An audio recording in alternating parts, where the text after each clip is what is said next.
Hi everyone, Melissa here from CloudMom.com. Rainy day here in New York. It's very dark, and I'm talking about a really serious issue that's facing parents these days and has been for quite a few years.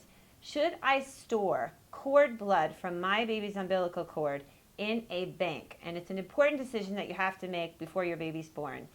Now, just speaking personally, this is not something I did with any of my 5 children. I did have discussions about it with family members who are doctors. I opted not to do it.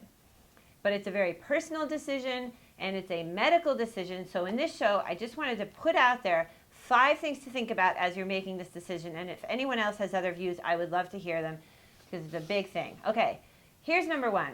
This actually could save a life. The stem cells that are contained in cord blood are an invaluable thing, and they could be used to battle up to 80 different types of life-threatening diseases, including, I'm reading from my notes here, cancer, blood disorders, immune system disorders, and there also are now clinical trials underway to see how these stem cells could be helpful in battling things such as autism, spinal cord injuries, diabetes.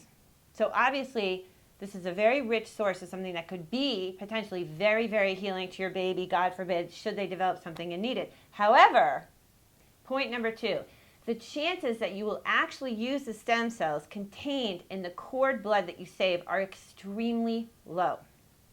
From what I've read, and please tell me if you disagree, the amount of stem cells contained in 1 unit of cord blood are only enough to treat a child under 10 years old.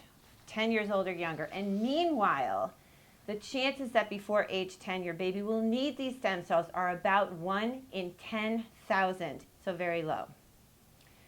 Point number 3, moving on. If your child, again, God forbid, needs a transplant, there is a good chance that it would be recommended that your child seek another donor, because the feeling could be that you wouldn't want to re-implant cells that could contain whatever was causing your child to become ill, meaning that you would not even be using the cord blood. Here's another point. It's very, very expensive. I've read estimates ranging from $1,500 to $2,000 for this procedure, and you will have annual storage rates of between $100 to $200, sometimes even higher. Final point. And I do come from a family of doctors, so I'm always very, very reluctant to criticize anyone in the medical community, but there are doctors who are paid by cord blood banks to give advice and encourage people to store this cord blood. So if your doctor is doing that, or if you're going to your doctor seeking this sort of advice, you do need to make sure and ask whether he is receiving monetary compensation for giving you this advice. Okay, and here's a final point.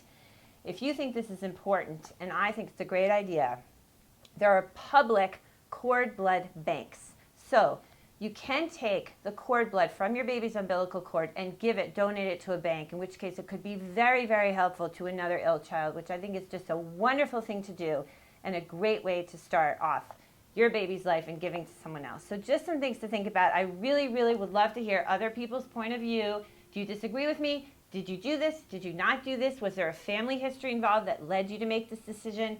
Please comment on this vlog on CloudMom.com.